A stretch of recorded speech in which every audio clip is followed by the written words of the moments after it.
¿Qué hace a una persona convertirse en un héroe? ¿Salvan vidas? ¿Mantienen viva la esperanza?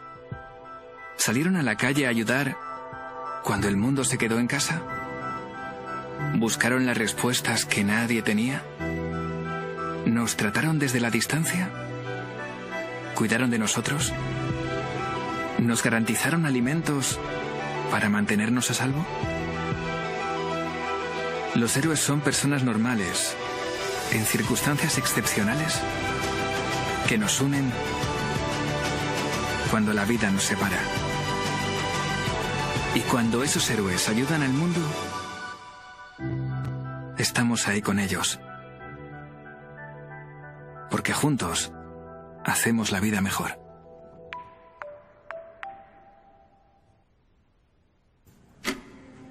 The world moves in real time. So should our healthcare technology. With information needed, decisions to make, and experience to share. Every second counts.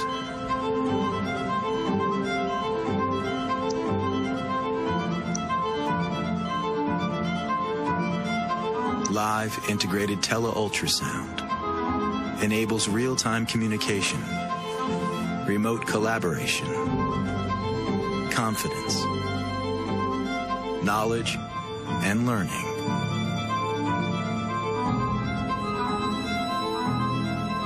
The first ever integrated teleultrasound collaborative platform. Philips Lumify. Integrated teleultrasound, powered by REACT's collaborative platform.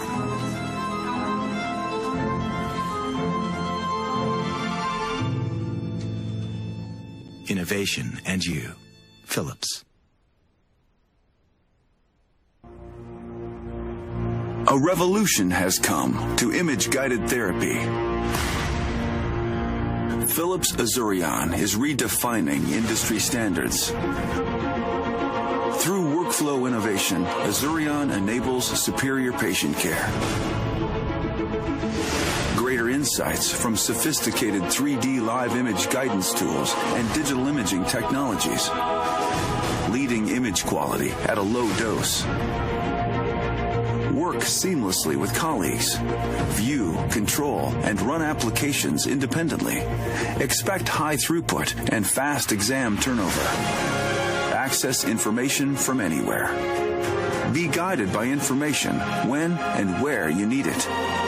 Select, zoom, and pan with two-finger touch. A new control module assists system operation. Designed for upgradability. Azurion is the foundation for today and the innovations of tomorrow. Azurion goes beyond what was previously possible, meeting our continued ambition to support you in delivering superior care. Innovation and you. Philips. Buenas tardes a todos. Muchas gracias por acompañarnos el día de hoy. Durante estos años, en contacto con distintos profesionales de diferentes instituciones, notamos que frente a procedimientos cada vez más complejos, tanto de diagnóstico como de tratamiento de diversas patologías en la sala de hemodinamia, el abordaje multidisciplinario es fundamental. Actualmente, el uso de múltiples tecnologías como la resonancia, tomografía, ecografía, no solo son utilizados para el diagnóstico previo, sino durante procedimientos de hemodinamia, ya sean como guía o con fusión de imágenes con rayos X y para control posterior. Desde Philips queremos fomentar y apoyar las buenas prácticas. Ese es el motivo por el que organizamos el webinar de hoy y los que estarán por venir. Hoy, nuestro Health Team está integrado por prestigiosos profesionales de distintas instituciones, tanto privadas y públicas, quienes nos mostrarán a través de casos clínicos el uso de estas tecnologías.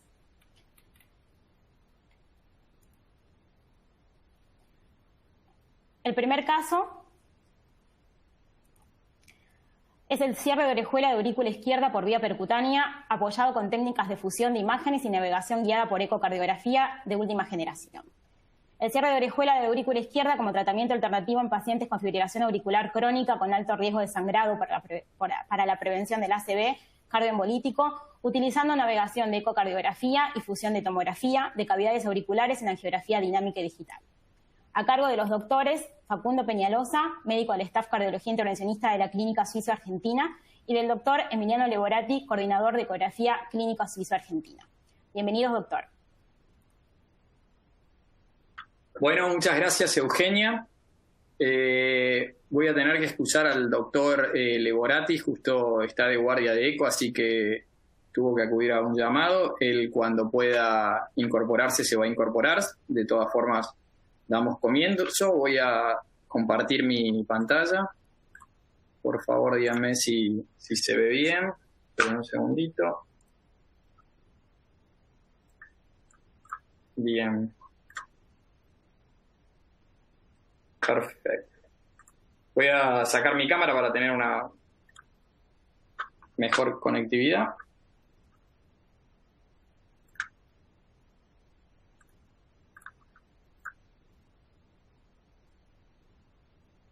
Bien. ¿Se ve bien? Hola, hola. Perfecto. Sí, ya Muy estamos bien, viendo. muy bien. Muchas gracias. Bueno, doy comienzo entonces. Muchas gracias, Eugenia, muchas gracias, Philips, por la oportunidad de compartir nuestra experiencia. Como mencionaste, este es un caso de un cierre de una orejuela de aurícula izquierda que realizamos junto con el doctor Leborati, que nos apoyó con la ecografía en el servicio de la Clínica Suizo-Argentina. Me gustaría dar un poco el contexto de por qué es que y en qué pacientes cerramos la orejuela de la aurícula izquierda. Este es un tratamiento alternativo a la anticoagulación en los pacientes con fibrilación auricular no valvular para prevenir el accidente cerebrovascular o la embolia sistémica. El riesgo del ACV en pacientes con fibrilación auricular no valvular es de hasta el 15% por año en los grupos de muy alto riesgo, y la fibrilación auricular lo que hace es producir un éxtasis sanguíneo a nivel de la orejuela que crea un ambiente ideal para la formación de trombos auricular izquierdo, y es por eso que es el objetivo, el target de nuestro tratamiento. Como todos conocemos, al paciente con fibrilación auricular no valvular lo evaluamos su riesgo isquémico de embolia a través del score de CHA2-VASc. Un score mayor o igual a 2 ya nos permite tratar al paciente, y de la misma manera evaluamos su riesgo de sangrado mediante el score de Hasbled. Las guías, como yo les mencionaba, principalmente toman a la anticoagulación como el tratamiento gold estándar.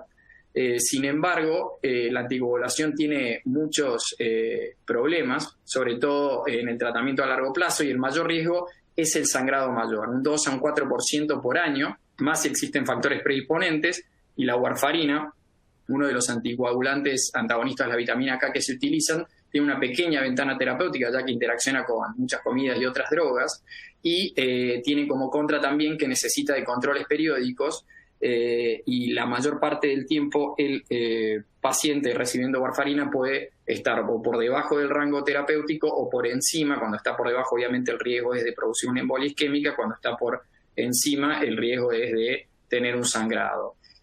Esto hace que hasta un 50% de los pacientes que tienen indicación de anticoagulación no la reciban. Los nuevos anticoagulantes ayudaron un poco en esto. Esos son los estudios randomizados que los compararon con la warfarina y demostraron ser más seguros y más eficaces. Sin embargo, el sangrado sigue siendo un problema. Es por eso que dentro de las opciones de tratamiento podríamos mencionar que el cierre de la orejuela izquierda puede ser tomado como el más efectivo y el más seguro, porque estaríamos evitándole el riesgo isquémico, sacándole la necesidad de anticoagulación, por lo tanto protegiéndole de los eventuales sangrados. Es por eso que esta nace como una alternativa, y sobre todo en qué pacientes los vamos a utilizar. Entonces, en los pacientes con una contraindicación absoluta para la contraindicación, o aquellos pacientes que tengan un alto riesgo de sangrado pero que no tengan contraindicación. y esos pacientes pueden llegar a ser hasta un 42%. Acá vemos un 15% que tienen contraindicación y otro 27% que deberían recibir pero que no lo reciben. Así que del total de los pacientes con un CHA2-PAS mayor o igual a 2 que deberían recibir la anticoagulación, únicamente un 58% lo está haciendo. Como decíamos en el inicio, el razonamiento de tratar y de cerrar la orejuela es porque el 90% de los trombos se forman en este apéndice y, como vemos acá en las imágenes de eco, son todos trombos alojados dentro de la orejuela. Estos son imágenes cadavéricas también, evidenciando la presencia de trombos en la orejuela. Y bueno, para nombrar qué es lo que nosotros hacemos siempre que tenemos un caso para cierre de orejuela en estos pacientes que mencionábamos, en principio es hacer el eco. El eco fundamentalmente tiene dos grandes utilidades. Una es descartar la presencia de trombo, como decíamos, en la aurícula. Esto contraindicaría el procedimiento. Deberíamos, si bien hay ciertos dispositivos y el dispositivo que vamos a mostrar se podría colocar con un trombo alojado en la orejuela, convendría no hacerlo si no es siempre y cuando pueda evitarse. Así que determinar en primera instancia que no tengamos trombo en la orejuela y segunda instancia ver que el paciente cumpla con los requisitos anatómicos como para poder colocar un dispositivo. Así hacemos diferentes vistas del eco en diferentes angulaciones, 0, 45, 90 y 135 para hacer las mediciones de la orejuela. Y también mencionar que esto es muy importante, que no todas las orejuelas son iguales, inclusive podríamos decir que hasta no hay 2 orejuelas que sean iguales, sin embargo las podemos agrupar en estos diferentes grupos según la variante anatómica. Lo que ven con la letra A es en tomografía, o lo ves en una resonancia, ahí vemos las diferentes formas que puede tomar. La más frecuente es la chicken wing y que es la menos trombogénica, eso es otra cosa que vamos a mencionar. Después tenemos cactus, wingsock o cauliflower, y cauliflower, como vemos acá en estos gráficos, es la más trombogénica y la que más riesgo tiene de producir embolias y ACV. Es más, podríamos dividirlas en las que son chicken wing o no chicken wing y vemos que hay una gran diferencia en el riesgo de formar trombos. Esto puede ser otra de las cosas que también nos pueden apoyar en la toma de decisiones para el cierre de la orejuela. Bueno, existen diferentes dispositivos, los más utilizados y el que más evidencia científica hay es el Watchman, que lo vemos acá con la letra C, la nueva generación del Watchman, que es el Flex, que no contamos en nuestro país, sí contamos con el Amulet, como vemos acá, y hay un nuevo dispositivo que es el que utilizamos en este paciente, porque es el que mejor se adapta anatómicamente a su orejuela, que es el Lambre, del cual vamos a dar un poquito más de detalles.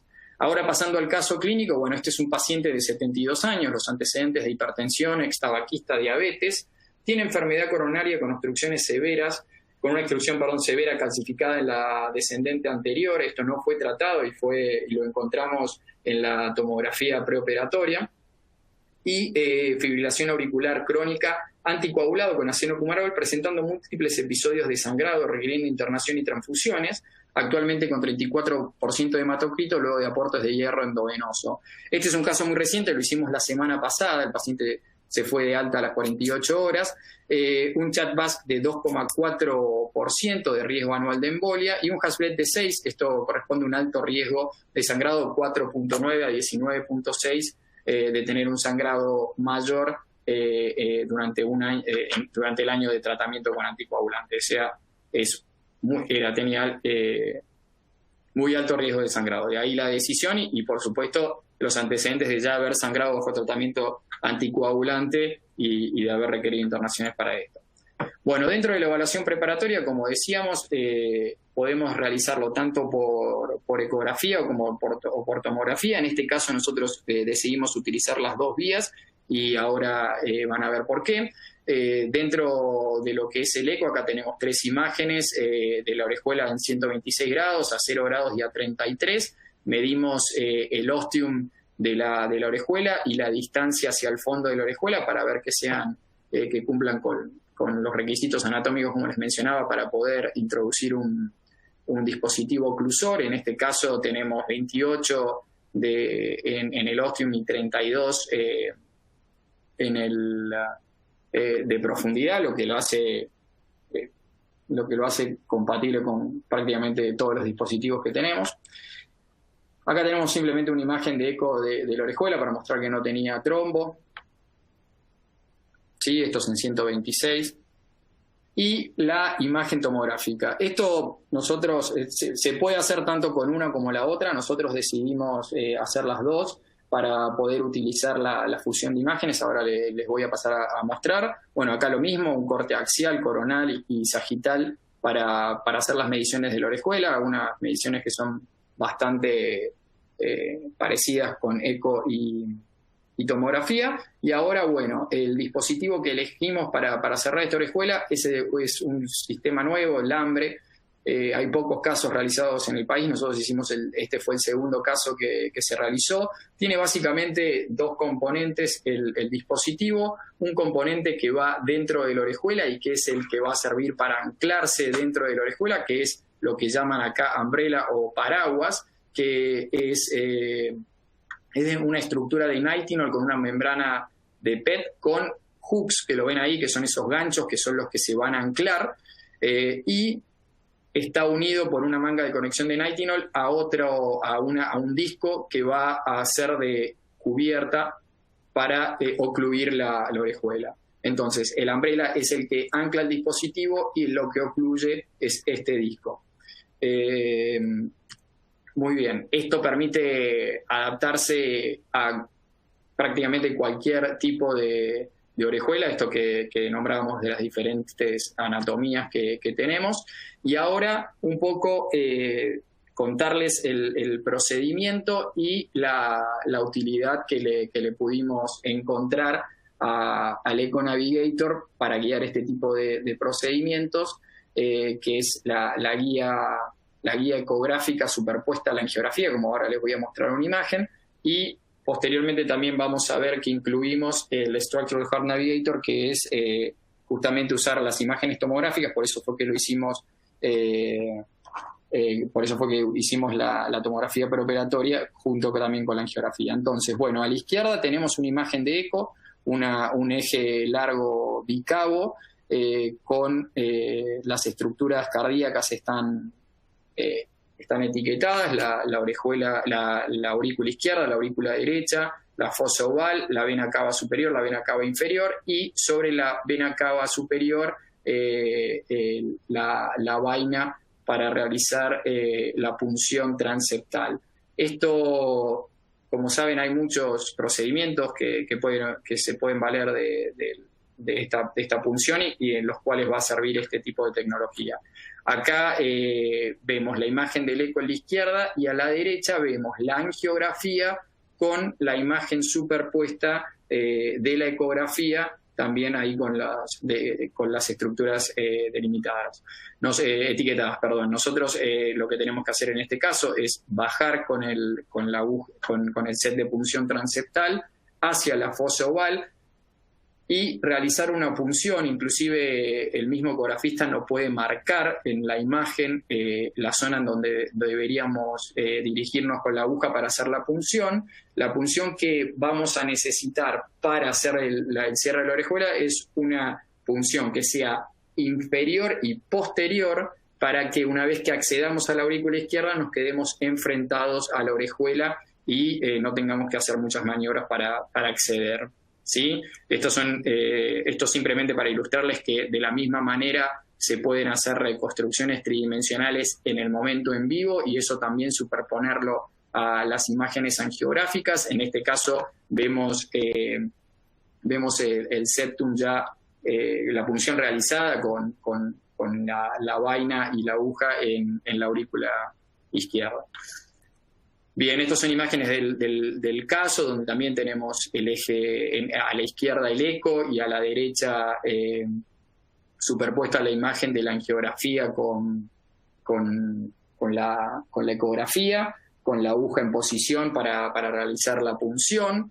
Esto no lo mencioné al principio, pero bueno, esto es el acceso que se hace simplemente por una punción venosa femoral. Y ahí lo próximo es hacer esta punción y ganar acceso a la aurícula izquierda. Como les decía, Otra de las tecnologías que también utilizamos para este caso y que la verdad es de muchísima utilidad es el Structural Heart Navigator. Acá lo que tenemos que hacer es pedirle una tomografía previa al procedimiento al paciente, cargarla en el angiógrafo. Nosotros tenemos, como veían en los videos del principio, un angiógrafo, un Philips Azurion, y contamos con los software para esto, para el Structural Heart Navigator y el eco con el Eco Navigator. Entonces, una vez cargada la tomografía, nosotros podemos elegir cuáles son las estructuras que queremos visualizar. En este caso está en azul la aurícula izquierda, en rojo la aurícula derecha y en naranja está delimitada la aorta. También para ayudar, son estructuras importantes en el momento que vamos a hacer la punción. Una vez que tenemos la tomografía, lo que tenemos que hacer previo a superponer las imágenes, simplemente tener una de las estructuras que elegimos, ya puede ser hacer un auriculograma o un aortograma, y una vez realizado eso, simplemente se superponen las imágenes y ya estamos en condiciones de hacer el procedimiento. Acá lo que vemos es, tenemos las dos opciones, o verlo como lo veían anteriormente, o verlo así nada más delimitado los contornos. Obviamente esto facilita mucho más el trabajo, y lo que vemos acá en el borde superior derecho es bien delimitada toda la orejuela. Esto realmente es de muchísima utilidad como el Eco Navigator para hacer el procedimiento sin lesionar ninguna estructura. Recordemos que acá lo importante de todo esto y del tratamiento que nosotros los cardiólogos intervencionistas hacemos en la patología estructural del corazón es que no visualizamos por rayos los tejidos blandos, entonces nos tenemos que guiar de otros métodos. En este caso, el eco o esta imagen tomográfica previa. Así, una vez que ganamos acceso a la aurícula izquierda, lo que hacemos es colocar una guía de extra soporte en la vena pulmonar superior izquierda, como ven acá en la imagen. Y una vez que hicimos eso, ya podemos introducir la vaina con la cual vamos a realizar el procedimiento, que es una vaina que es un poquito más gruesa que la que utilizamos para hacer la punción. Por lo general lo de la punción es de 8 o 9 French, esta vaina es de 10 French.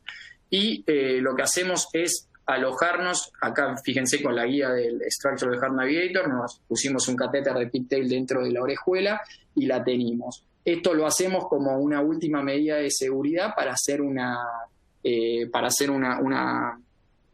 definición del tamaño de la orejuela. Recordemos que esta es una estructura que puede variar mucho según también la volemia del paciente, así intentamos hacer esta última medición con 10 milímetros de mercurio de presión dentro de la aurícula. Eso lo podemos corregir dándole líquido al paciente, y ahí hacemos la última medición para tomar la decisión, apoyándonos en esta y en la tomografía y en el eco, ¿no? Bueno, muy bien.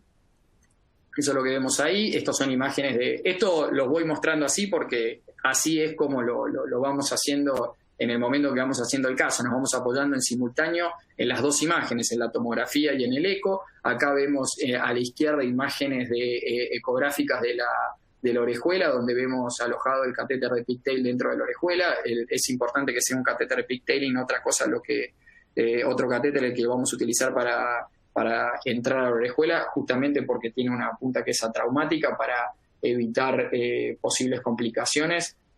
La más temida, el taponamiento cardíaco, porque recordemos que la orejuela es una estructura con una pared muy delgada y muy frágil. Ahí a la derecha vemos fusionada la imagen de la ecografía junto con la orejuela, a donde vemos la orejuela y el catéter de pigtail dentro de la orejuela.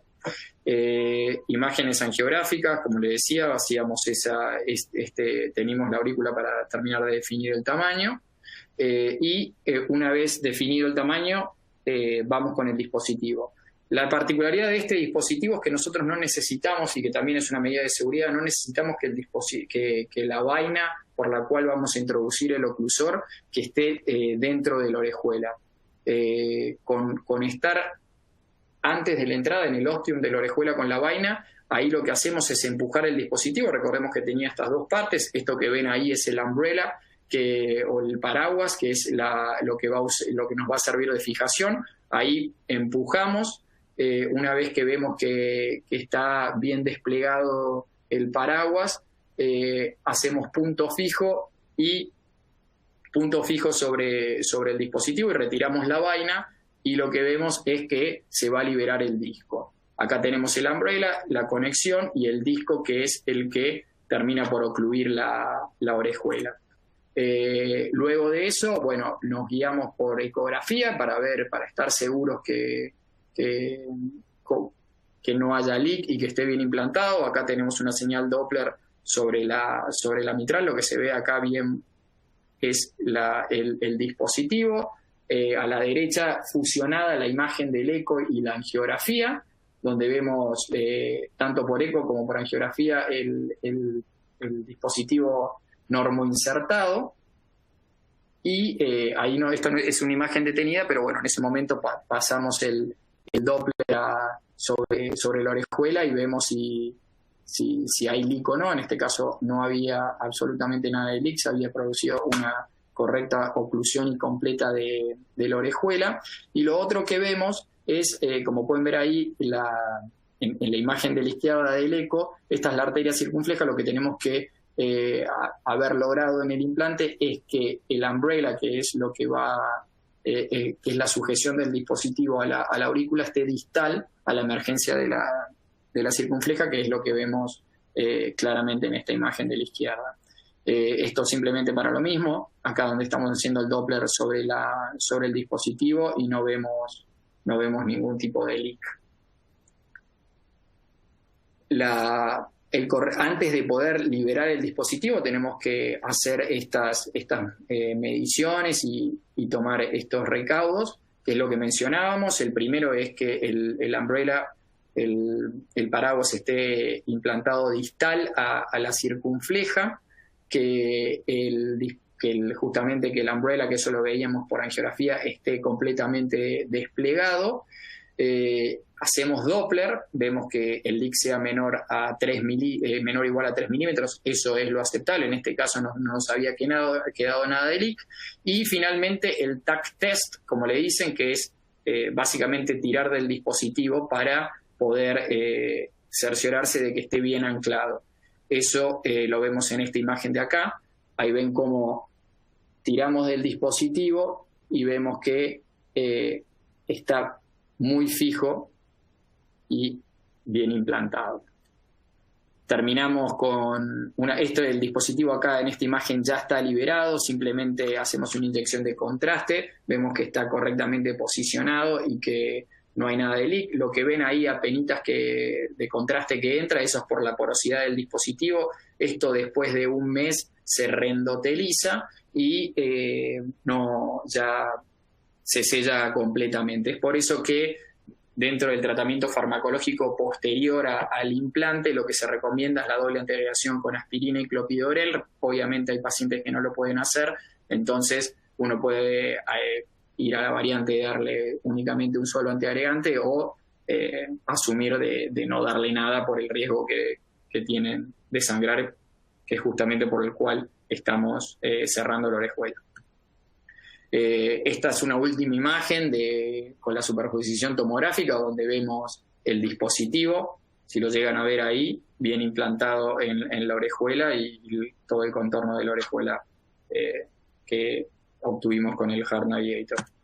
Bueno, así como conclusión, en toda intervención médica lo primero es la seguridad del paciente, y estos avances en los métodos complementarios y la posible interacción de las diferentes imágenes que tenemos hace que los procedimientos sean más seguros, con resultados más predecibles y exitosos. Sobre todo si nos centramos en este tratamiento que estamos haciendo, que es justamente para prevenir una posible complicación de otra enfermedad, necesitamos sí o sí hacerlo de la forma más segura posible y no producirle al paciente una complicación nueva de algo que todavía no lo tiene. Bueno, ahora sí, presentamos el siguiente caso, el caso número 2, angiorritmia en la miocardiopatía hipertrófica, estenosis aórtica y enfermedad coronaria, su abordaje multidisciplinario.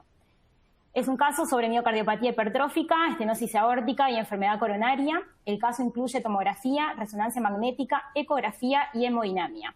Se sumará un control de eco transesofágico 3D y una nueva tomografía cardíaca para evaluar los gradientes, válvula mitral y la prótesis aórtica. Está a cargo de los doctores César Lopardo, subjefe del servicio de hemodinamia del diagnóstico Mediter, Sanatorio Dr. Julio Méndez, el doctor Guillermo Naum, staff de imágenes cardíacas, diagnóstico Mediter, Sanatorio Julio Méndez, y el doctor Jorge Felipe, staff de ecocardiografía, diagnóstico Mediter, Sanatorio Julio Méndez. Bienvenidos, doctores.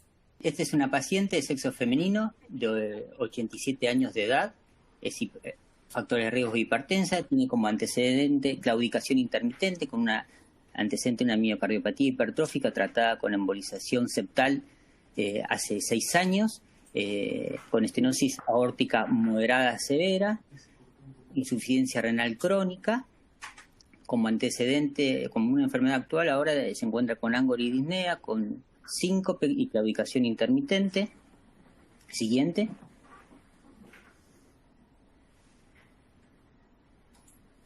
A nosotros nos llega para la realización de la angiografía coronaria, nos llega con este ecocardiograma que presenta una estenosis aórtica moderada severa, con un gradiente en Valsalva a 75 milímetros de mercurio, con un gradiente funcional de esta miocardiopatía hipertrófica. Siguiente.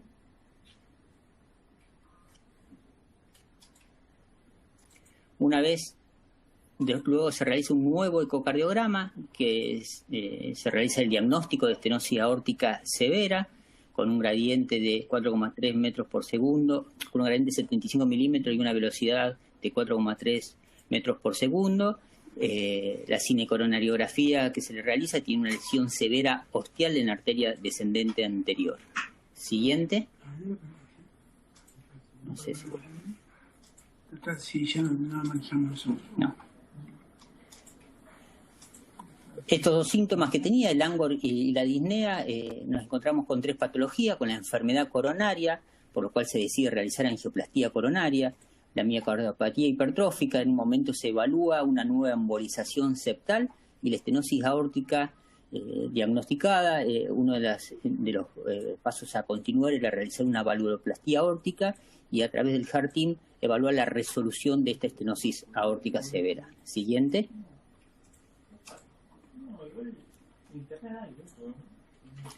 Se realiza la angioplastía, se coloca un stent farmacológico a nivel ostial de la arteria descendente anterior, sin complicaciones. Siguiente. Siguiente.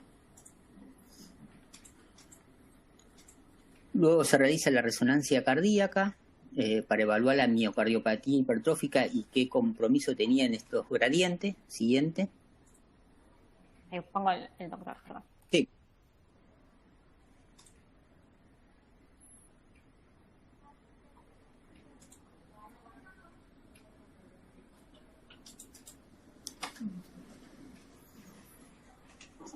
Siguiente.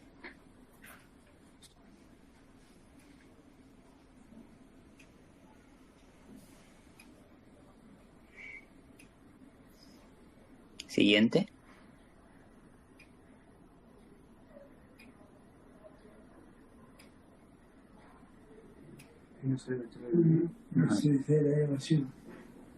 Siguiente. Acá se realiza la resonancia cardíaca para evaluar, acá lo que se está evaluando es la válvula aórtica con unos ejes cortos. Acá se puede identificar la calcificación y en el eje largo se ve la hipertrofia septal que se encuentra, que impresiona una obstrucción en el tracto de salida del ventrículo izquierdo. Siguiente.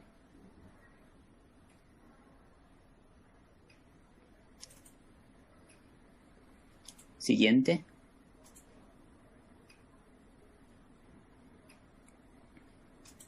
Siguiente.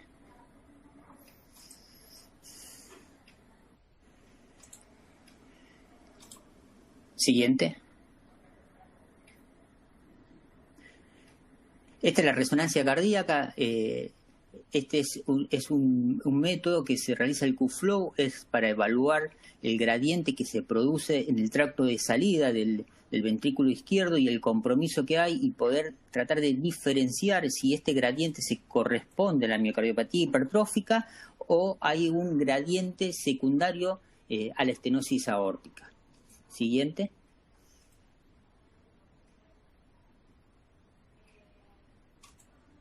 Siguiente.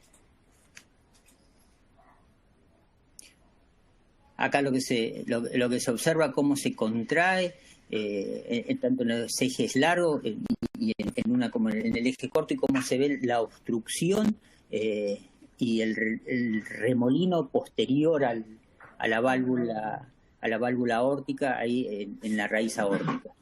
Siguiente.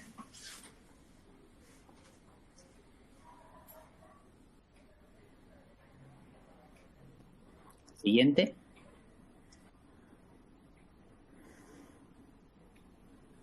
Acá lo que se observa es en la parte superior izquierda es la fibrosis en la cara inferior. Esta fibrosis es secundaria a la embolización septal. En la imagen superior derecho se ve el septum, en el tercio medio un septum adelgazado, también secundario a la fibrosis. Y en la imagen que se observa, en la imagen inferior derecha, en la cara inferior del ventrículo se observa una fibrosis. Esta es secundaria a la embolización septal. Esta embolización septal que se realiza tuvo compromiso también a nivel de la cara inferior del ventrículo izquierdo. Siguiente.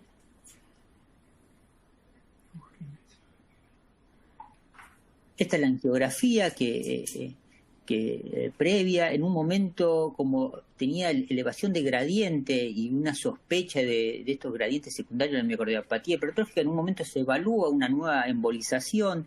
Lo que se puede observar ahí es una rama septal única, que correspondería justamente al territorio donde se encontraba la fibrosis por la resonancia cardíaca. Siguiente.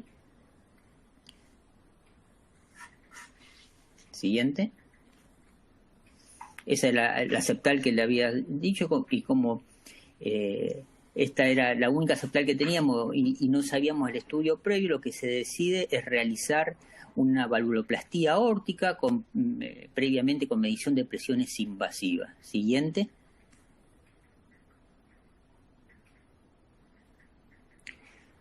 Acá se realizan las mediciones, se coloca un catéter Pictel en la aorta y se toman mediciones a nivel de la aorta, un catéter multipropósito en el tracto de salida del ventrículo izquierdo. Con la intención de este catéter multipropósito fue tomar la presión lo más focal posible en el tracto de salida del ventrículo izquierdo.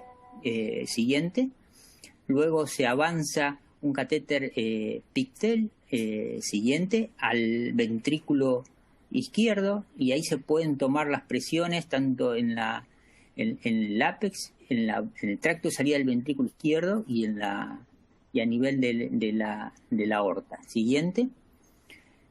Con estas mediciones lo que nosotros podemos observar es que hay una diferencia de gradiente entre la aorta y el tracto de salida del ventrículo izquierdo, adjudicando este aumento de presiones, esta diferencia a la válvula aórtica y no a la hipertrofia de la miocardiopatía hipertrófica. Siguiente. Estos son los valores que nos arrojó estas mediciones, y ahí, como se puede ver, esta diferencia que hay entre la aorta y la base del ventrículo izquierdo. Siguiente. Paso seguido se realiza la valvuloplastía. Siguiente. La valvuloplastía se realizó con un balón, que es el balón TrueFlow. La característica de este balón es que son 8 balones que se encuentran y tiene la particularidad que se mantiene abierto en la parte central. Siguiente, que no es necesario la realización de marcapaseo en este momento. Ahí lo que se puede observar en el momento que se insufla el balón y se hace la valvuloplastía y el insuflado máximo, el descenso de presión sistólica llega a 70 milímetros de mercurio, manteniendo siempre una presión, y como dije anteriormente, no requiere marcapaseo durante la valvuloplastía. posterior a la valvuloplastía presenta una presión sistólica de 159 milímetros de mercurio. Siguiente.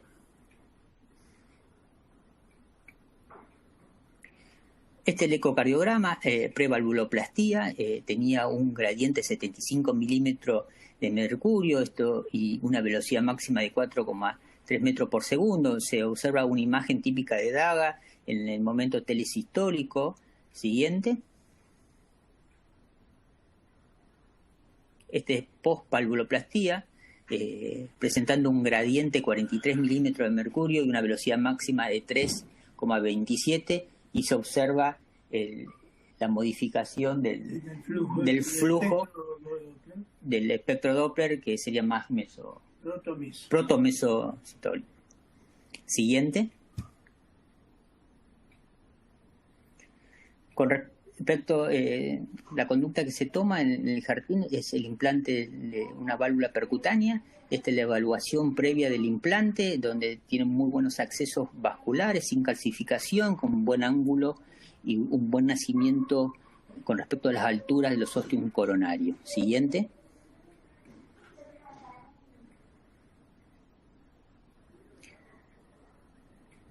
Se coloca en plano valvular, se alinean los senos coronarios y se coloca una válvula Coreval número 26, se posiciona y se libera. Este procedimiento fue realizado en conjunto con un proctor, que el doctor Matías Stegman, que no solamente participó en el implante de la válvula, sino también en la previa, en la decisión del paciente. Siguiente. El paciente evoluciona favorablemente, se otorga el alta a las 72 horas, se hizo todo por cierre percutáneo. A los 30 días tiene un control con una mejoría en la clase funcional, sin disnea paroxística nocturna, toleraba muy bien el decúbito dorsal. Luego, en el contexto epidemiológico del aislamiento por COVID-19, no se realizan controles por consultorio externo y no se realiza tampoco ecocardiograma. Luego de 10 meses post-implante de la válvula, se realizan controles telefónicos. La paciente manifestaba cierta depresión y un aumento progresivo de la disnea, realizando una disnea clase funcional 2. Por momento también era difícil el interrogatorio, y en este momento se decide siguiente. Es una paciente que tiene una disnea post-implante de válvula. Lo que primero pensamos en una disfunción valvular. Siguiente, esta disfunción valvular puede ser secundario a panus o secundario a trombos. Siguiente. O también puede ser esta disnea por un aumento del gradiente secundario de esta miocardiopatía hipertrófica. Siguiente. Entonces, en contexto de esto, por medio del HEART Team se decide realizar estudios complementarios. Siguiente.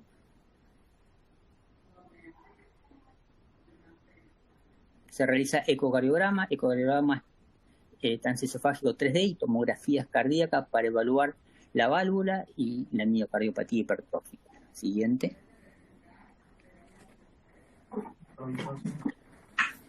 Ahora continúa el doctor Felipe. ¿Qué tal? Buenas noches, gracias por la invitación. No sé si me están escuchando bien. Sí, doctor. Dale, gracias.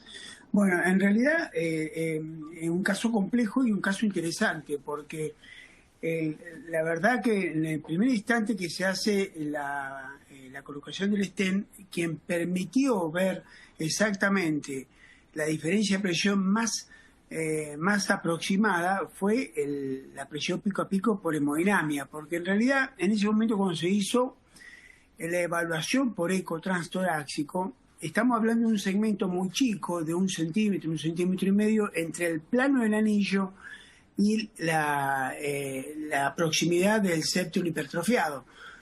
Es un segmento muy chico donde hay en los dos lugares mucho gradiente. Siguiente. Ahí está. Bueno, esta fue la primera, se hizo un eco transtorácico en la cual se veía, si ustedes ven en la imagen, superior izquierda, ven un pequeño reflujo ahí a partir del estén. Esto ya estaba puesto el estén, obviamente, un pequeño leak que quedó en la parte posterior del estén. En la imagen de la derecha, ahí yo tomo la imagen del flujo a nivel del tracto de salida y ustedes ven que no tiene nada que ver con un flujo en daga o en puñal típico de la miocardiopatía hipertrófica obstructiva. Acá tenemos los picos máximos de velocidad, están en el periodo proto y mesotelesistólico. En la imagen de abajo vemos la hipertrofia a nivel basal del septum. Ustedes fíjense que en el segmento medio hay un adelgazamiento, que eso fue de la embolización que hubo previamente del paciente. Y los gradientes que toma el transtorácico, ahí ustedes lo están viendo. Máximo de 30 con Valsalva y un mínimo de 19 en reposo. O sea que no tenía gradientes de obstrucción mínimamente en reposo ni en Valsalva. Siguiente. Siguiente, por favor. Bien, ahí tenemos 3 imágenes. Ahí una vez que evité poner las imágenes todas del ecocardiograma transesofágica, pusimos básicamente las que nos daban la pauta del diagnóstico. En la imagen superior izquierda, si la ponemos en movimiento, no sé si la van a poder poner, pero bueno, está en movimiento. La superior izquierda,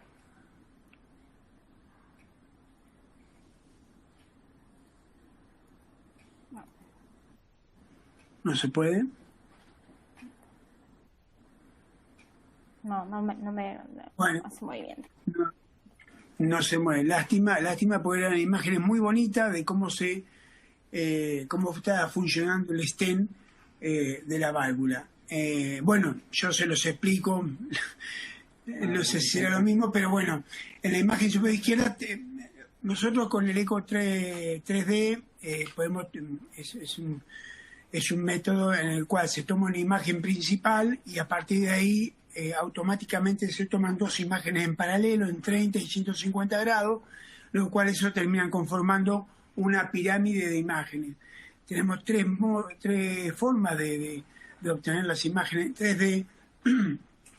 Una que es de un solo latido, que es en vivo, que es la que usamos para guiar los procedimientos, y después la imagen piramidal convencional, en la cual la podemos dividir en 2 pasos, un zoom que es mucho más chiquito, y una imagen piramidal grande, que después de eso se elabora, se trabaja y se saca la imagen que uno quiere hacer. La imagen de la superior izquierda es una imagen piramidal completa, en la cual uno fue limando, fue sacando en capas hasta encontrarse con el stent.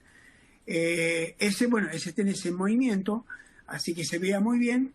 Yo dejé señalizado en la parte, tengan en cuenta que en el transesofágico lo que ustedes ven, lo de arriba es lo posterior y lo de abajo es lo anterior, está exactamente al contrario. Y fíjense que había una pequeña fuga periprótesis que habitualmente queda hasta que todo esto se endoteliza en un par de semanas, que es una pequeña fuga que está marcada ahí, delineada en la parte en la parte de la imagen es superior, pero corresponde a la parte en hora 6 del stent. En la imagen de al lado, en la imagen que está a la derecha, es otro modo de ver la imagen, que es el triview, que es una forma de homogeneizar todo lo que es tejido para ver claramente las pequeñas partes. En este caso se veía perfectamente todo el entramado del stent y el movimiento de la válvula en su interior. Y en la parte inferior, también lo mismo, que se ve en movimiento. Lo que hago acá, en el mismo modo de imagen, en el triview, lo que hago, pongo el foco en la pared posterior. Y esto es muy importante, porque yo lo veo en movimiento y permito ver si esa válvula me figura panus o algún trombo que la está obstruyendo, cosa que se ve perfectamente, que estaba libre de cualquier tipo de esos eventos. La lástima no poder verla en movimiento, pero bueno. La siguiente, por favor. Te va a aparecer un cuadro. Sí. Bien.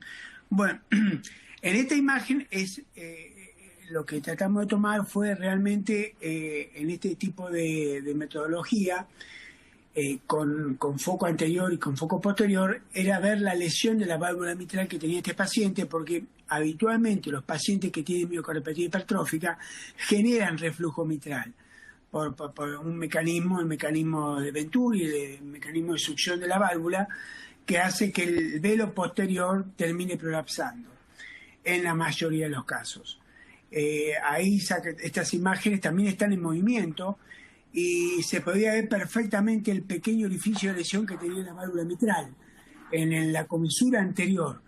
Y en la imagen superior izquierda, ahí tiene diagramado, bueno, está un poco corrida las letras de configuración de los festones, está todo el segmento anterior con A1, A2 y A3, y el segmento posterior que son festones verdaderos, que es P1, P2 y P3, ahí está, bueno, eso se veía en movimiento. Y en la imagen de la derecha, la misma, con un foco posterior, donde se veía la válvula con el pequeño orificio que lo vemos abajo diagramado en el segmento inferior derecho, donde se ve el área estimada que era leve, de todas maneras. Y bueno, la imagen de la izquierda, bueno, es una imagen que la habíamos puesto más grande en movimiento, era una imagen divina, en la cual también se ve movimiento, de cual es difícil, hay que explicarlo un poco, porque en ese caso yo estoy dentro del ventrículo izquierdo. A ver, en la siguiente, por favor, por ahí se puede ver mejor.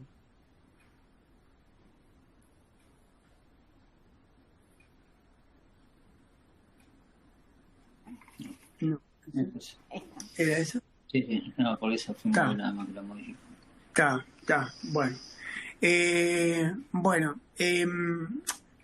A ver, pasame el anterior, por favor.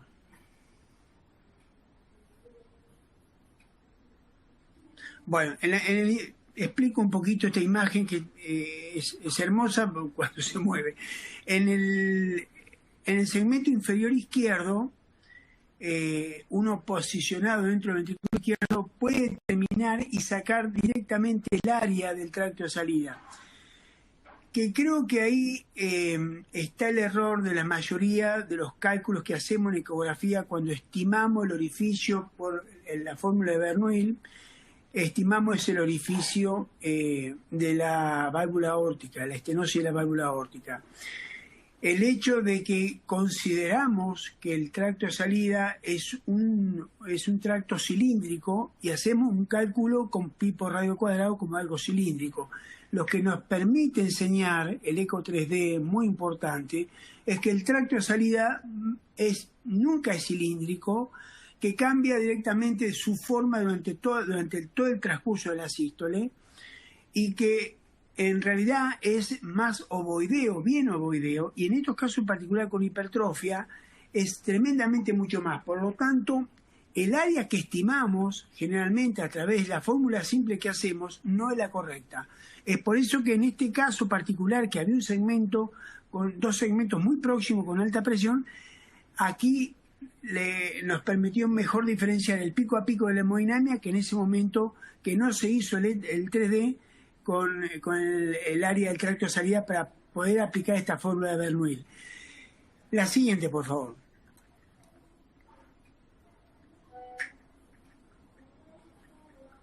Eso.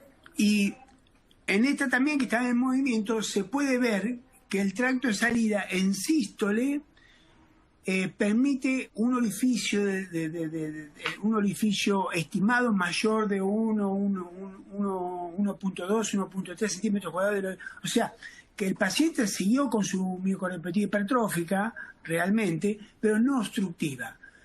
Se ve acá en sístole cómo el tracto de salida tiene un orificio mucho mayor, y lo que realmente estaba jorobando en este paciente, el gradiente, era la estenosis de la válvula aórtica.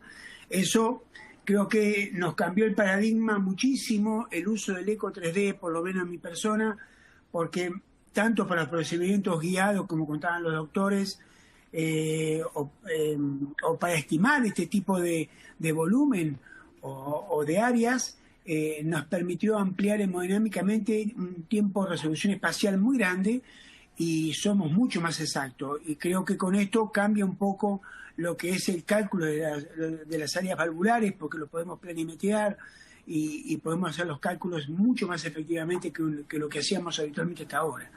Creo que en este tipo de pacientes que son complicados a la hora de estimar estos gradientes en un segmento muy reducido, creo que esta técnica se impone usando todas estas metodologías que tienen la misma ecografía 3D.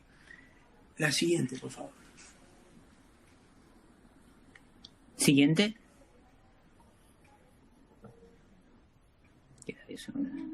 Bueno. Siguiente. No, sí, está grabado. Siguiente.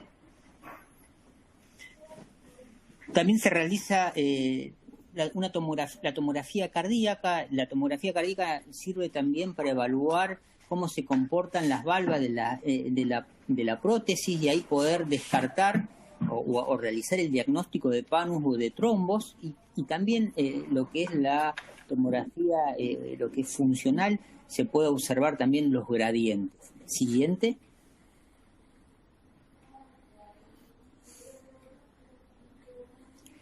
Esta es la tomografía, en la parte superior son unos ejes cortos, se puede observar el adelgazamiento apical inferior. Este adelgazamiento ya lo habíamos visto previamente, esto fue secundario a la embolización previa, tiene una importante hipertrofia, llegando a 26-24 milímetros en el septum.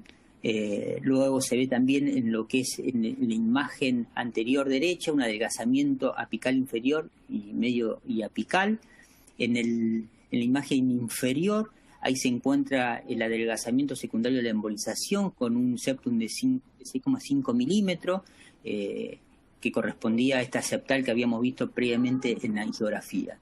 La tomografía también, además de poder evaluar la válvula y evaluar lo que la parte hipertrófica, ahí en la imagen previa se pudo ver el stent que estaba colocado bien en el ostium de la arteria descendente anterior y sin lesiones.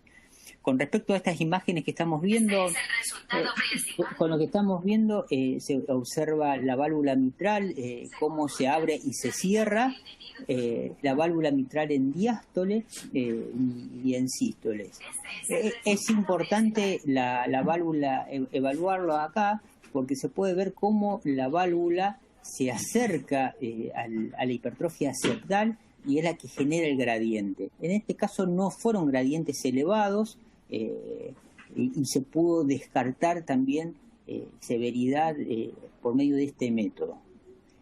Acá hay dos imágenes que se ven en la válvula, cómo cierra, se ven las tres valvas, cómo cierra la válvula en sístole y la apertura, la planimetría que se observa en diástole. Siguiente.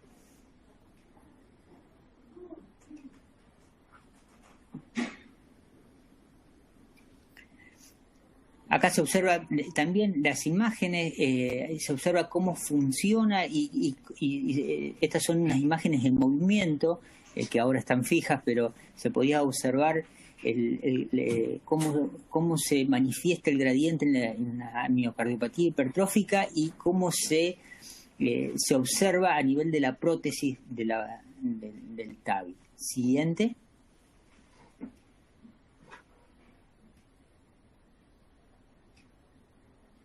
Bueno, ahí se observan. Siguiente.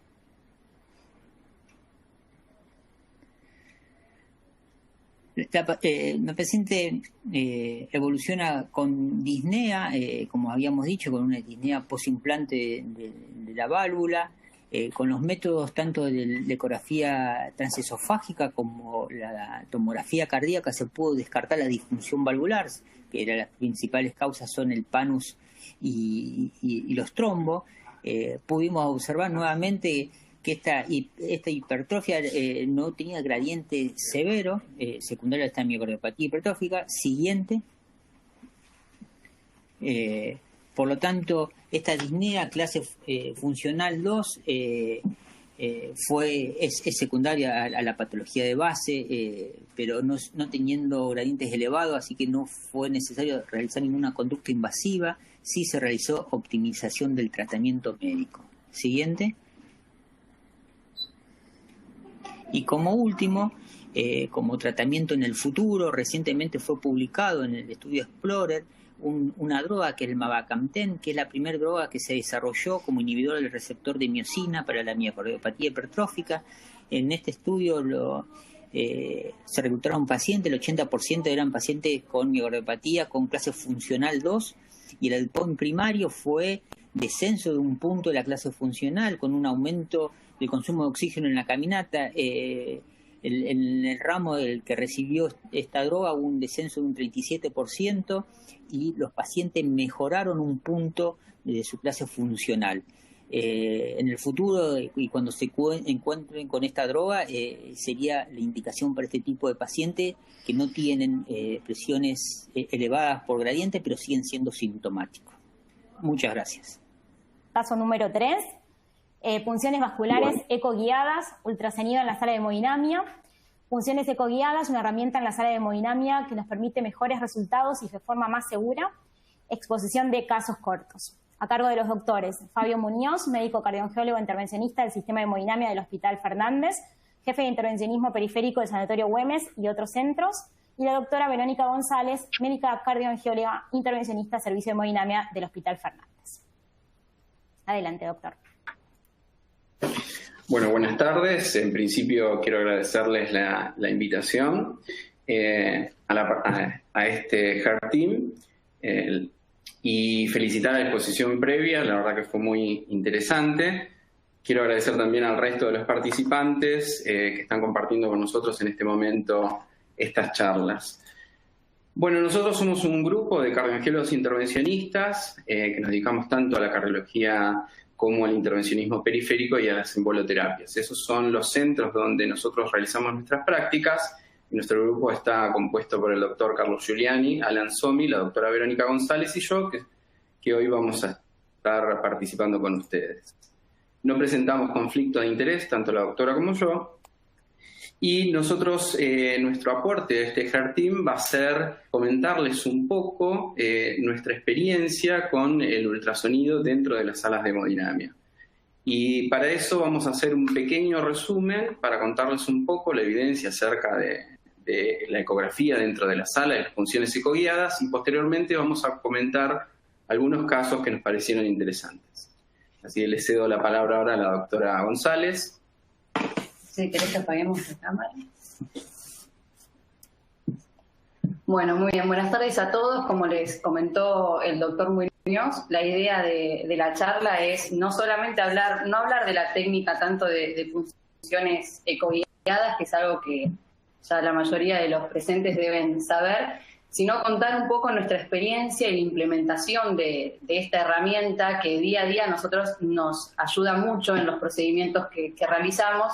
Y también contarles la experiencia desde nuestra formación. Nosotros somos cardiólogos intervencionistas, nos formamos en esto y en intervencionismo periférico, y progresivamente fuimos incorporando esta herramienta a la práctica diaria, y hoy por hoy es algo que nos ayuda en la mayoría de los procedimientos. Creemos que es una herramienta versátil y que además, como les decíamos en la sala de hemodinamia, es hasta en algunos procedimientos indispensables. Implementar este tipo de herramientas, como cualquier otra, lo que implica es una curva de aprendizaje. Una curva de aprendizaje para familiarizarnos con una imagen vascular nueva, una curva de aprendizaje para maniobrar el material, utilizando en las funciones ecoguiadas la función a través de utilizar una sola mano y poder asistir la imagen con el traductor por otro lado, y a su vez también familiarizarse con la herramienta que es el ecógrafo, que tiene diferentes funciones, tanto en sus modalidades bidimensional así como Doppler. Y de esa manera poder llegar a estar trabajando con este tipo de tecnologías y de la manera más cómoda posible. Como todos saben, cuando uno va a realizar una punción ecoguiada, a modo de breve resumen, lo que vamos a hacer es inicialmente navegar, generalmente en un eje transversal o axial, esa estructura anatómica en la cual vamos a trabajar, e identificar correctamente todas las estructuras arteriales y venosas, y también las estructuras vecinas que no queremos dañar. Una vez que posicionamos el traductor con su marca, ese traductor lineal de alta frecuencia, la punción, lo que nosotros hacemos es realizar la misma en un eje longitudinal, pudiendo así apreciar correctamente cómo va a progresar la aguja de punción, ver todo su trayecto y cómo ingresa a la estructura vascular y posteriormente cómo avanza esa cuerda y ver correctamente dónde estamos posicionándonos y por dónde estamos navegando. Todos sabemos desde el lugar de la medicina donde nos hemos formado que existen reparos anatómicos que guían la mayoría de nuestras funciones y que muchas veces se hace difícil justamente por esta experiencia, incorporar la ecografía. Pero también sabemos que existe una gran variabilidad anatómica y que a su vez nos estamos sometiendo muchas veces ante pacientes que son complejos, pacientes que tienen múltiples accesos, pacientes que tienen estenosis vasculares, oclusiones crónicas o trombosis, que van a hacer este procedimiento mucho más factible que tenga complicaciones como las que observamos en estas imágenes. Complicaciones que lógicamente van a aumentar la morbimortalidad de los pacientes y que muchas veces son muy complejas para resolver. Desde este punto es que existe evidencia, todos sabemos que el inicio de la evidencia en cuanto a ecografía está dada principalmente por los accesos venosos. Así se empieza a estar de medicina, no solo en el campo de la hemodinamia, y hoy por hoy existen múltiples guías intersociedades y de sociedades internacionales que lo que hacen es recomendar justamente con un alto nivel de evidencia este tipo de prácticas.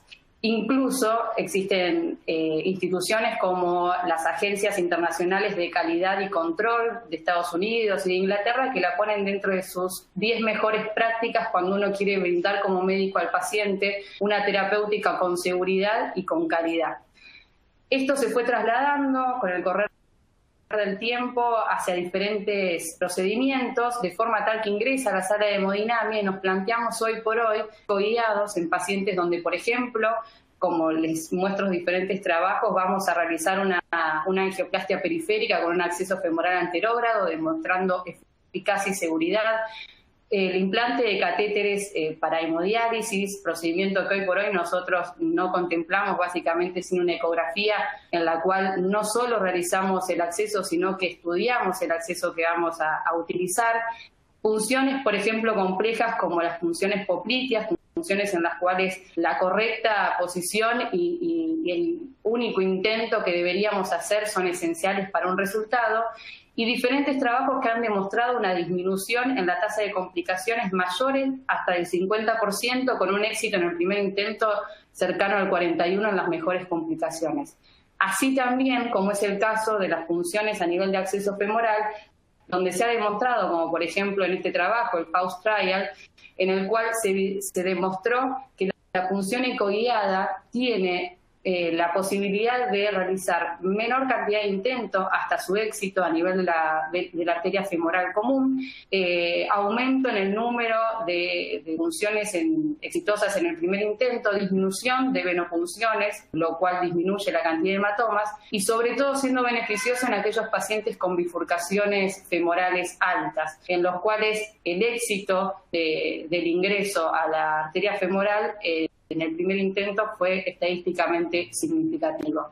Sobre todo esto a nosotros dentro de la cardiología intervencionista también nos importa cuando tenemos que utilizar, por ejemplo, dispositivos de cierre como en el implante valvular, utilizando vainas de frenchaje cada vez mayor que para un cateterismo diagnóstico o terapéutico y sobre todo en pacientes como estamos tratando actualmente, complejos con arteriopatía vascular periférica.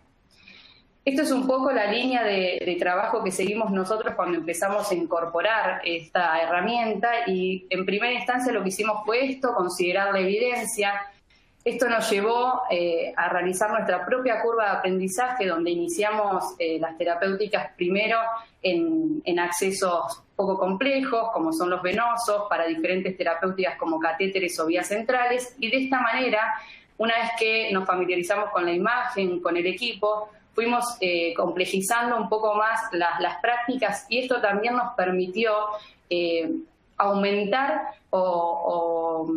tener un mayor nivel de prácticas y aumentar la cantidad y la diversidad de ellas, utilizando a veces terapéuticas como por ejemplo la infusión de trombolíticos o acceso en sitios vasculares complejos que de otra manera no podrían ser de la forma más segura. Estas son un poco las funciones que hoy por hoy realizamos guiadas por ecografía, y el inicio, como ustedes ven, lo primero que hicimos fueron accesos venosos, yugular, subclavio, femorales para catéteres, filtros. Progresamos hacia venas como la basílica cuando queríamos implantar un catéter central de inserción periférica. Estudiamos accesos de hemodiálisis y fístulas, accesos arteriales variados, tanto para angioplastias periféricas convencionales como complejas, así como también, obviamente, lo utilizamos cuando uno tiene que hacer una punción periférica. Procedimientos menos habituales como son las malformaciones vasculares, las embolizaciones portales y la asistencia en el TIPS. Todo esto nos llevó a una curva de aprendizaje que, lógicamente, tiene su tiempo, pero también tiene su beneficio. La idea, como les comentábamos antes, es presentar una serie de casos. Sería muy difícil explicar en un solo caso la importancia que le damos a este tipo de herramientas. Y por otro lado, queríamos comentarles también, nosotros tuvimos la posibilidad en varios de estos casos de utilizar un sistema de ecografía portátil como fue el Lumify, que tiene su traductor lineal de alta frecuencia, en el cual nos permitió poder realizar todas las prácticas que yo mencionaba, que generalmente realizamos con un ecógrafo que no tenga estas características, con la misma imagen y con la simplicidad también, por lo menos así nos resultó a nosotros, de lo que son sus comandos. Dentro de los casos que vamos a presentar, y uno de los cuales le damos mucha utilidad a la ecografía, son los accesos de hemodiálisis.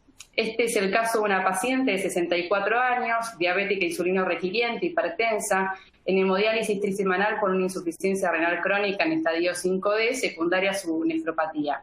A esta paciente en el 2009 se le realiza una fístula arteriovenosa nativa radiocefálica izquierda con un buen flujo, una vez que maduró, aproximadamente de 300 mililitros por minuto, pero que progresivamente en el último mes a nuestra consulta llega con una disfunción. Nosotros, por ejemplo, si bien trabajamos en diferentes centros, en el hospital muchas veces lo que nos sucede es que no tenemos un acceso inmediato al primer estudio diagnóstico, que sería la ecografía, antes de la fistulografía, y por eso nosotros fuimos entrenándonos en el estudio ecográfico de las fístulas para poder hacer el diagnóstico de la forma más temprana, evitando que la paciente evolucione con una oclusión de su fístula y ya que sea una terapéutica compleja, que se le sume a esto el implante de catéteres, etcétera. Y a su vez también, al poder realizar este diagnóstico, esto nos asiste en el hecho de que podemos diseñar el tipo de acceso que vamos a utilizar. Contraflujo, a favor de flujo, si va a ser por la fístula o no va a ser. En el caso de esta paciente, antes de ingresar a la sala, hicimos esto y como pueden observar ustedes, está la imagen anatómica de cómo está diseñada esta fístula. En el borde inferior, el cuadrante inferior de la izquierda, van a ver una imagen Doppler donde se observa un correcto flujo a nivel en el segmento arterial y venoso perianastomótico.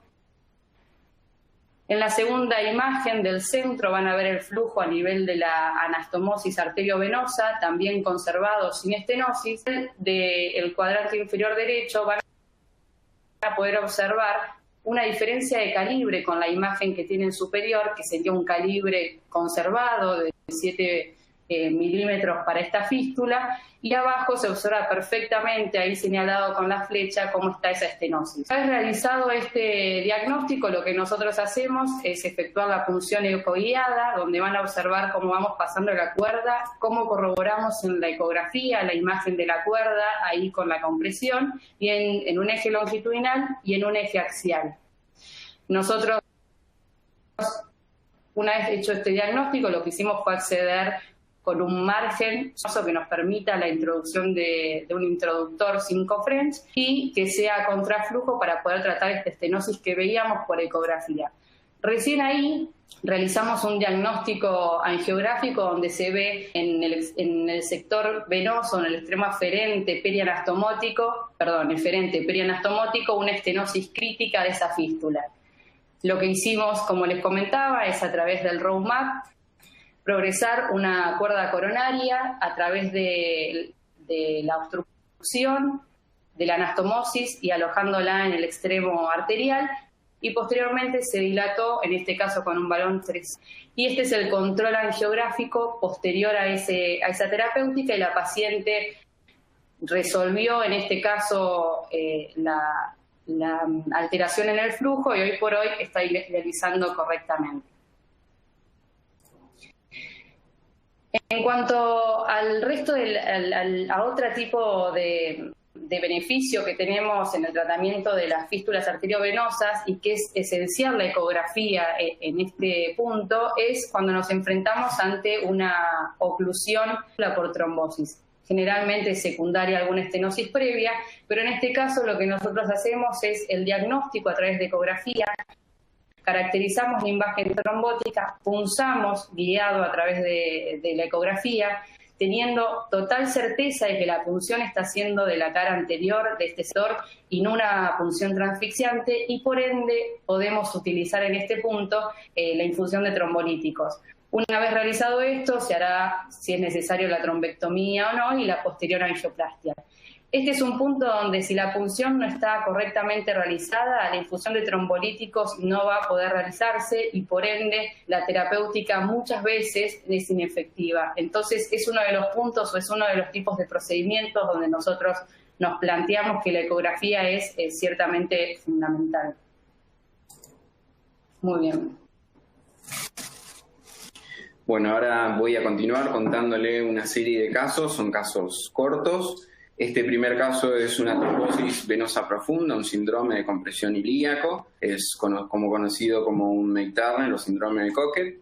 Es una paciente de 68 años, hipertensa y hipotiroidea, que ingresó con cianosis, dolor y edema en miembro inferior de 72 horas de evolución. Se le hizo un Doppler que determinó trombosis extensa iliofemoral. Este es un recuerdo anatómico. Recordemos que en el May-Turner tenemos una obstrucción de la vena ilíaca izquierda en su origen por la arteria ilíaca derecha, que la comprime contra el cuerpo vertebral de la quinta lumbar. Y en esos casos lo que vemos es, en general, son trombosis que se extienden hasta la vena femoral. Y ese es un problema porque el acceso en ese caso va a estar dificultado. Si nosotros vemos en la imagen de la izquierda, donde está la flecha, ahí estaría la cabeza del fémur, que es el acceso que hacemos normalmente cuando hacemos una punción femoral. En este caso no podemos acceder porque, si tratáramos desde ese lugar, el trombo que nos queda arriba abajo no nos permitiría tener un flujo, y nuestro trabajo de desobstrucción terminaría siendo frustro. Muchos casos, como ven en la imagen de la derecha, tenemos que hacer un acceso por vía yugular y colocar un filtro de vena cava cuando vemos una carga trombótica muy abundante o cuando hay trombo flotante. En esos casos, la punción yugular para la colocación del filtro también puede ser determinante de toda la práctica. Si en ese caso tenemos un error y transfixiamos la carótida sin querer, podemos tener que finalizar nuestra intervención en ese momento, porque vamos a usar trombolíticos.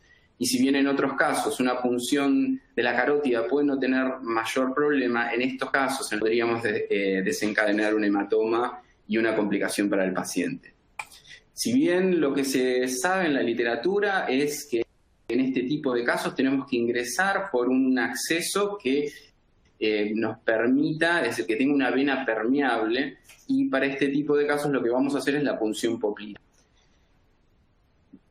La punción poplitea, cuando la vemos de esta manera, parece algo sencillo, pero la realidad es que este tipo de pacientes es el que nos llega. Por ejemplo, en este caso, como pueden ver, que tiene un edema significativo, es esta paciente que ingresó con una flegmasia cerulea, y en ese caso, si bien ya anatómicamente tenemos una separación entre la piel y la vena poplitea de 4 a 5 centímetros, estos miembros pueden estar aumentados por el edema casi hasta el doble.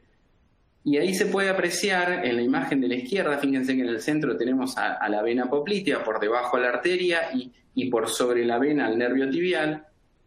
Ya de por sí el acceso, si quisiéramos hacerlo por una guía anatómica o bajo fluoroscopía, sería muy dificultoso. Es muy difícil poder punzar la vena sin verla, es mucho más difícil después de haberla punzado, no lesionar la arteria poplitea. Y como verán, en todos estos tipos de procedimientos que vamos a usar líticos, es fundamental que nuestro acceso sea limpio. Lo que hacemos en estos casos es, una vez que colocamos el filtro, ponemos a la paciente en decúbito ventral, hacemos primeramente un eje corto, vamos ahí a poder realizar una venocompresión, ¿sí? Es una ecografía por compresión, podemos ver cómo la vena cede, podemos ver al nervio por encima de la vena y a la arteria. Si tenemos alguna duda, hacemos un Doppler y ahí se puede ver la diferencia en flujos. Podemos apreciar el aliasing que tiene la arteria y el flujo lento que tienen las venas. Giramos el transductor unos 90 grados y ahí vamos a poder ver en un eje longitudinal en toda una porción de la vena. Y esto nos va a permitir, en el momento de realizar la punción, ver a la aguja que va a ingresar en toda su extensión y en el momento dentro de la vena. Así que, como les decía, en un eje corto y bajo el control ecográfico, hacemos la punción. Fíjense en el círculo de la derecha y podemos ver la aguja entrando en la luz de la vena y posteriormente pasamos una cuerda y podemos también controlar en ese momento la posición de la cuerda. A veces podemos tener algún grado de dificultad en el ingreso de la cuerda, podríamos estar disecando la pared. Teniendo el control ecográfico podemos cerciorarnos de que eso no es así.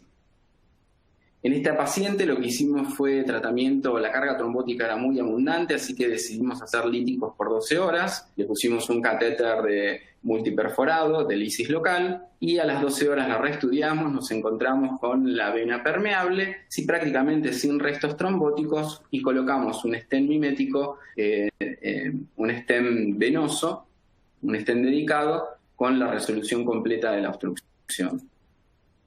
También nos ha pasado tener que estudiar pacientes en donde han tenido intervenciones previas, como es este caso. Le realizamos una flebografía primero, nos encontramos que hay una obstrucción, y en este caso pudimos aprovechar una de las tecnologías del equipo angiógrafo, que es el Expert CT 3D,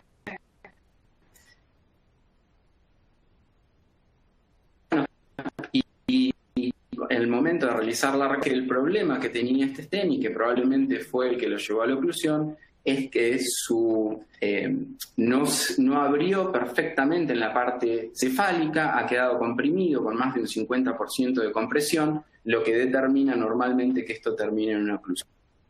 También trabajamos sobre accesos sobre malformaciones vasculares. Esta es una paciente de 38 años que tiene un diagnóstico de MAP en el muslo derecho. Ya le habíamos hecho 2 intervenciones, la última había sido en el 2016, y este caso lo hicimos hace 2 o 3 semanas. Volvió por dolor e impotencia funcional. Fíjense la diferencia de diámetros en el muslo. Lo que hicimos fue una punción ecoguiada de la femoral izquierda. Hicimos un crossover y al iniciar hacemos una angiotomografía. Esto nos va a permitir hacer una reconstrucción y esa reconstrucción nos permite planear en el mismo momento qué vasos vamos a ir eligiendo como target. Fíjense acá esta es la imagen angiográfica con sustracción digital. Seleccionamos la arteria que queremos ocluir y ahí hicimos una inyección con el material embolizante, que es una emulsión de histoacril y lipiodol. Embolización, elegimos otro vaso, hacemos un nuevo control, ¿sí? Normalmente en este tipo de malformaciones con múltiples aferencias vamos tratando vaso por vaso. Acá también tenemos una nueva aferencia que vamos a ocluir y un nuevo control. En estos casos, nosotros muchas veces cuando la malformación es una malformación que tiene un gran volumen, no hacemos la embolización completa del 100% de la malformación. Y eso tiene que ver nosotros intentamos disminuir el síndrome de post-embolización en estos casos, que les puede desencadenar mucho dolor y quizás prolongar una internación de forma innecesaria. Preferimos hacer una internación corta, que la paciente no tenga tanto disconfort, y programar una segunda intervención. Y en este caso nos ayudó mucho para hacer un poco más evidente el porcentaje de malformación que habíamos embolizado, hacer un Dynamic 3D Roadmap. Fíjense que nosotros podemos comparar, a la izquierda tenemos la imagen angiográfica y a la derecha la comparación del roadmap, donde nos muestra en un color colorado el área que teníamos previa y el área que nos queda por embolizar. Este tipo de tecnologías en la sala nos permite tomar ese tipo de decisiones. El hecho de decir, nos queda un porcentaje bajo y lo vamos a planear en un segundo momento. Y también tenemos que, a nivel de un tercer tiempo, podríamos decir, cuando ya salimos de la sala y analizamos las imágenes, al haber hecho la tomografía, nos permite poder evaluar qué vasos nos quedan permeables y así planificar la próxima embolización. Otro tipo de patología que podemos tratar y en donde la ecografía ha sido muy útil es el pseudoneurisma de la arteria femoral, los pseudoneurismas postpunciones en realidad. Y en estos casos la ecografía es fundamental para el diagnóstico. Vamos a tener con el ecodoppler color el signo del Xinjiang, ¿sí? Con ese doble flujo que va a tener. Vamos a hacer una punción guiada por eco. Y fíjense que en este caso yo se los traigo para mostrárselo un poquito, porque en este momento nosotros todavía no nos manejábamos de una manera de tipo de fusión. En este caso hicimos un cateterismo desde la radial derecha, colocamos un catéter multipropósito en la ilíaca izquierda y fuimos haciendo un control angiográfico. Se puede ver ahí el contraste retenido, esa fuga de contraste, ¿sí? Que se lava. Posteriormente hicimos una punción guiada por eco y posteriormente la embolización con la trombina. Hoy en día este tipo de terapéutica ya no la hacemos dentro de la sala de hemodinamia, lo hacemos todo completamente guiado por ecografía. Este es otro caso, una embolización de la vena porta. Muchas veces nos llegan pacientes que vienen derivados del grupo de cirugía hepática. En este caso es una paciente de 42 años con un tumor, un angiolipoma, versus amartoma. El cirujano especialista en hígado nos pide que hagamos una embolización de la porta derecha. Esto es un procedimiento habitual cuando el resto de hígado que va a quedar posterior a la cirugía se considera que es pequeño. Uno hace una embolización de la vena porta, aumenta el flujo hacia el lóbulo hepático izquierdo y en este caso, y de esa manera genera una hipertrofia. Este procedimiento únicamente se puede hacer bajo guía ecográfica, la punción. El acceso a la vena porta es únicamente por punción transparietal. Vamos a identificar la porta, vamos a usar un traductor, en este caso un traductor convexo de baja frecuencia. Vamos a identificar la porta, podemos hacer un Doppler para estar seguros más allá de la ubicación anatómica. Podemos ver la permeabilidad y el tipo de flujo y posteriormente realizamos una punción con una aguja chiva bajo control ecográfico.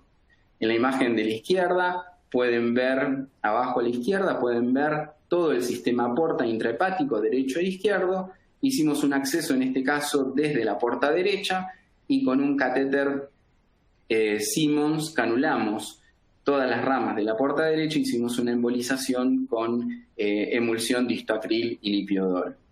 Esta paciente va a tener 4 semanas posteriores que va a estar de alta y durante ese tiempo el flujo hacia el lóbulo hepático izquierdo lo va a hacer crecer y posteriormente va a ser sometida a la resección hepática derecha. Otro tipo de intervenciones donde la ecografía es fundamental es la colocación de catéteres centrales de inserción periférica. Estos catéteres, si bien muchos los pueden colocar realizando una flebografía, hay un punto que es fundamental. Esta técnica está descrita principalmente para ser realizada bajo control ecográfico.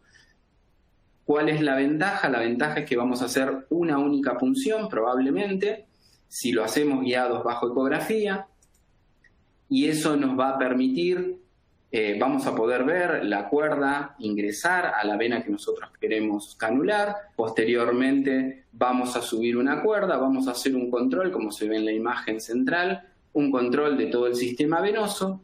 Este es un paciente que ya lo habíamos tratado con un síndrome de vena cava superior, por eso se puede apreciar ahí un stent a nivel de la vena cava hacia la innominada. Y una vez que vemos que todo el sistema está permeable, lo que vamos a hacer es subir el catéter y dejarlo justo en la unión cavo-aórtica. Es fundamental la punción porque fíjense que en este tipo de catéteres lo que busca en general son pacientes que están haciendo tratamientos prolongados, quimioterapia, inmunodeprimidos. En este tipo de pacientes es fundamental asociada al catéter. Y uno de los puntos que predispone a la infección, por ejemplo, es realizar una sutura sobre el catéter. Por eso ya vienen diseñados con un dispositivo de adherencia. ¿Qué tiene que ver esto con la punción? Tiene que ver que si nosotros hacemos una punción limpia desde el inicio, el paciente va a recibir una sola punción. Va a ser más cómodo para él y va a tener menos riesgos de infección. Y este es el último caso que les voy a comentar. Ese es un paciente joven que ingresó al sanatorio.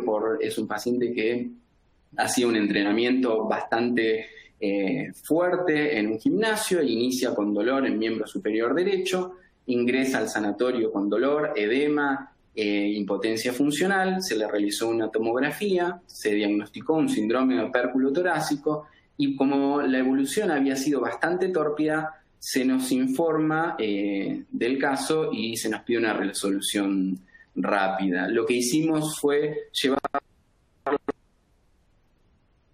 de hemodinamia, ahí hicimos una punción guiada por ecografía. La punción la podíamos haber hecho desde vía femoral o podíamos haber hecho una punción no guiada por ecografía. Nuestra intención era usar líticos, por lo cual lo comentamos varias veces. El gol estándar para nosotros es hacer una punción limpia. Hicimos esa punción, pudimos ver que había abundante circulación colateral y tanto la subclavia como la vena axilar estaban ocluidas y ocupadas por trombo.